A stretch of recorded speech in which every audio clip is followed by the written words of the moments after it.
Storage device में अगले device है हार्ड डिस्क। यूजुअली हमें कंप्यूटर में हम इसको यूज करते ही हैं डेटा को स्टोर करने के लिए।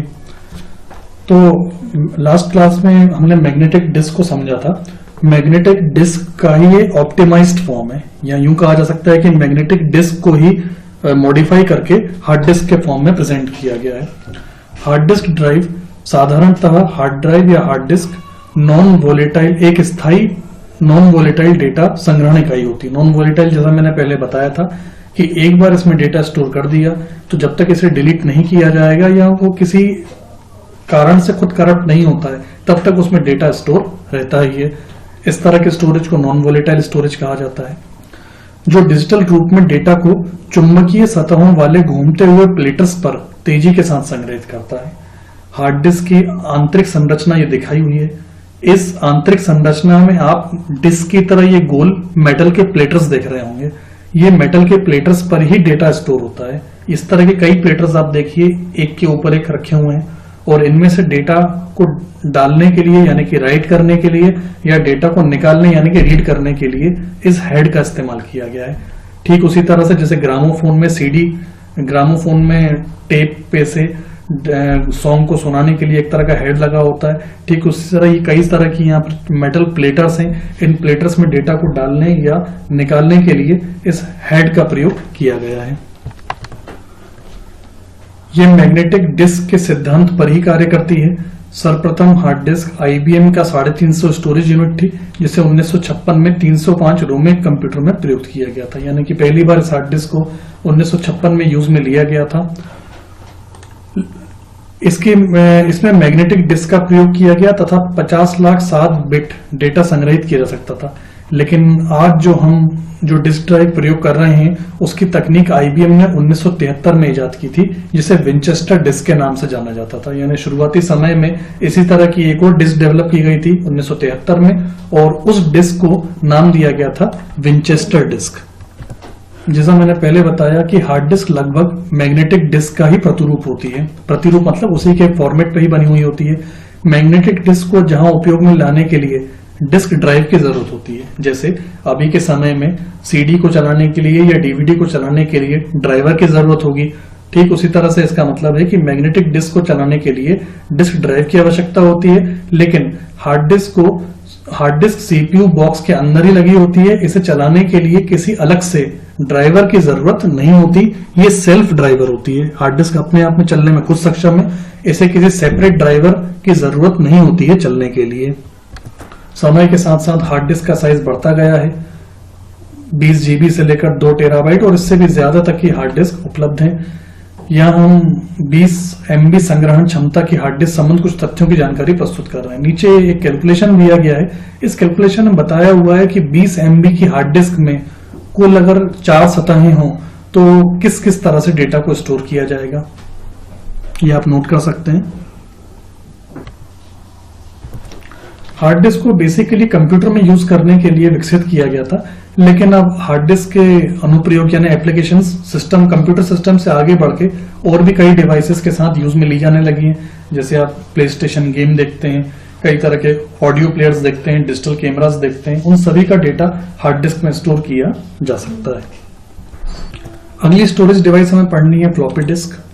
तो हार्ड डिस्क की एक स्पेशलिटी ये है कि उसे एक कंसिस्टेंट स्टोरेज डिवाइस माना जाता है। कंसिस्टेंट से मतलब ये है कि वो कंप्यूटर सिस्टम में लगी रहती है। इजीली हम उसे मूवमेंट के साथ यूज में नहीं लेते। मतलब अगर आपको डेटा कहीं ट्रांसफर करना हो तो यूजुअली हम ऐसा नहीं करेंगे कि हार्ड डिस्क को कंप्यूटर से खोलें और फिर लेकर जाएं। ऐसा हालांकि किया जा सकता है, लेकिन रैपिडली अपन ये चीज नहीं करते कि हार्ड डिस्क को बार बार खोलें, बार बार लगाएं या बार बार खोलें। यूं समझ लीजिए कि डेटा ट्रांसफर के लिए हार्ड डिस्क आइडियल नहीं है। अगर आपको डेटा ट्रांसफर करना हो, एक सिस्टम से दूसरे सिस्टम पे पहुंचाना हो, तो बहुत जल्दी आप ये हार्ड डिस्क को खोलना और लगाना ये ठीक नहीं है। तो डेटा ट्रांसफर करने के लिए जैसे अभी के समय में हम पेन ड्राइव का यूज करते हैं, मेमोरी कार्ड्स का भी यूज कर लेते हैं, उसी तरह से पुराने समय में फ्लॉपी डिस्क का यूज किया जाता था। फ्लॉपी डिस्क डेटा ट्रांसफर के लिए प्रयोग में ली जाती थी। यूजुअली जब फ्लॉपी डिस्क यूज में ली जाती थी उस समय मेमोरी कार्ड अस्तित्व में ज्यादा था नहीं, ठीक। फ्लॉपी डिस्क काफी कम कीमत में छोटे कंप्यूटरों के संग्रहण क्षमता बढ़ाने वाले एक बहुप्रचलित इनपुट आउटपुट माध्यम के रूप में प्रसिद्ध है।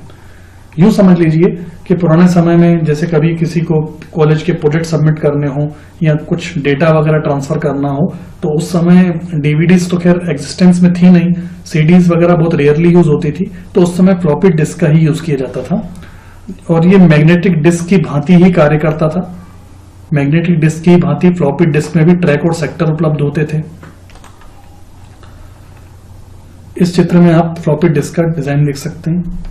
फ्लॉपी डिस्क यूजुअली 2 कैपेसिटीज और 2 साइजेस में आती थी। ये वाली floppy disk 5.25 inch floppy disk कहलाती थी और ये वाली फ्लॉपी डिस्क 3.5 इंच की फ्लॉपी डिस्क कहलाती थी। जैसे आज के समय में सीडी को रीड करने के लिए उसका ड्राइवर चाहिए होता है, सीडी रोम, डीवीडी को रीड करने के लिए डीवीडी का ड्राइवर चाहिए होता है, ठीक उसी समय में फ्लॉपी को रीड करने के लिए फ्लॉपी का ड्राइवर उपयोग में लिया जाता था। अब क्योंकि अभी के समय में फ्लॉपी अस्तित्व में है नहीं, यूज में नहीं ली जाती है, इसलिए कंप्यूटर सिस्टम में अब हमें फ्लॉपी ड्राइवर देखने को मिलते नहीं है।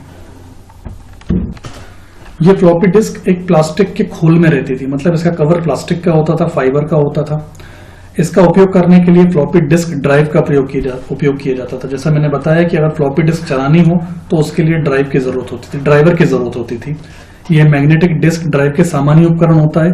इस ड्राइव में उपस्थित रीड और राइट हेड की सहायता से डेटा को पढ़ा एवं लिखा जाता था। मैग्नेटिक डिस्क की तरह फ्लॉपी डिस्क के कुछ बेनिफिट्स हैं, ये बेनिफिट्स आप नोट कर सकते हैं। फ्लॉपी डिस्क से रिलेटेड कुछ प्रॉब्लम्स थी, ये भी आप नोट कर सकते हैं। अगली स्टोरेज डिवाइस की बात करते हैं, सीडी यानी कि कॉम्पैक्ट डिस्क। अभी के टाइम में हम सीडी का काफी ज्यादा यूज करते ही हैं। तो सीडी यानी कि कॉम्पैक्ट डिस्क एक ऑप्टिकल डिस्क है। इन्हें ऑप्टिकल डिस्क इसलिए बोला जाता है क्योंकि ये प्रकाशीय पद्धति पर आधारित होती हैं। प्रकाशीय, ऑप्टिकल मतलब प्रकाश पे आधारित, जो डेटा को संग्रहित करने के लिए यूज में ली जाती हैं। और मूल रूप से इसका विकास डिजिटल ऑडियो को संग्रहित करने के लिए किया गया था। मतलब शुरुआती समय में सीडी बनाई गई थी कि वो डिजिटल ऑडियो को स्टोर कर सकें, लेकिन आगे समय के साथ साथ सीडी के मल्टीपर्पज यूज होने लगे और वो ऑडियो स्टोर करने के साथ साथ वीडियो और बाकी का डेटा स्टोर करने में भी सक्षम हो ही गई। सामान्य तौर पे सीडी में एक बार डाटा स्टोर करने के बाद उसमें दोबारा डाटा राइट नहीं हो पाता था। यूजुअली ये ऐसा माना जाता था कि सीडी एक बार राइट हो गई तो वो दोबारा उस पे डेटा को हम दोबारा से लिख नहीं सकते थे। ये चीज यहाँ पर लिखी हुई है। कॉम्पैक्ट डिस्क तकनीक को बाद में डेटा संग्रहण डिवाइस के रूप में प्रयोग के अनुकूल बनाया गया, जिसे सीडी रोम के बारे में जाना जाता है। और इसमें एक बार रिकॉर्ड करने की तथा दोबारा लिखने के योग्य मीडिया रीराइटेबल मीडिया के नाम से बनाया गया। मतलब जो सीडी रोम थी वो एक बार उसमें डेटा राइट हो गया तो वो दोबारा उसमें डेटा लिखती नहीं थी, इसलिए रोम भी लिखा गया है, यानी रीड ओनली मेमोरी। यानी एक बार डेटा चला गया तो आप डेटा को बार बार पढ़ सकते हैं, लेकिन बार बार आप राइट उसके ऊपर नहीं कर सकते। लेकिन इसी का फिर एक अपडेटेड वर्जन बनाया गया, रीराइटेबल मीडिया, जिसे CDRW के नाम से जाना गया, यानी कॉम्पैक्ट डिस्क रीराइटेबल। रीराइटेबल मतलब इसकी खास बात यह थी कि इसमें एक बार डेटा राइट करने के बाद नए डेटा को फिर से इसके ऊपर राइट किया जा सकता था। यानी कई सीडीज ऐसी थी, शुरुआती सीडीज, जिनमें एक बार डाटा डाल दिया गया तो वो स्टोर उसमें दोबारा से नहीं किया जा सकता, जिन्हें सीडी रोम कहा जा रहा है यहाँ पर। और CDRW यानी रीराइटेबल, यानी इसमें एक बार डेटा स्टोर कर दिया तो उसके बाद भी नए सिरे से भी उसमें डेटा स्टोर किया जा सकता था, ओवरराइट किया जा सकता था। अगली स्टोरेज डिवाइस यहाँ पर डीवीडी है। डीवीडी जिसे डिजिटल वर्सेटाइल डिस्क या डिजिटल वीडियो डिस्क के रूप में भी जाना जाता है।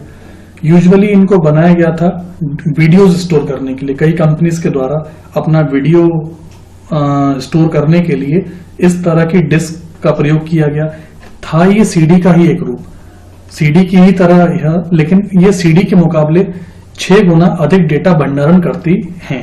मतलब ये सीडी की तुलना में ज्यादा डेटा स्टोर कर सकती हैं। डीवीडी रोम, जैसा पहले हमने समझा, जहां पे रोम लिखा है में डेटा को सिर्फ पढ़ा जा सकता है, उसमें लिखा नहीं जा सकता। डीवीडी रोम में मतलब एक बार डेटा डाल दिया गया तो उसे दोबारा से राइट नहीं कर सकते। उसके डेटा को बार बार आप पढ़ सकते हैं, लेकिन उसमें दोबारा से लिख नहीं सकते। जबकि DVD-RW रीराइटेबल, यानी इसमें डेटा को एक से ज्यादा बार रिकॉर्ड किया जा सकता है और डाटा को मिटाया भी जा सकता है।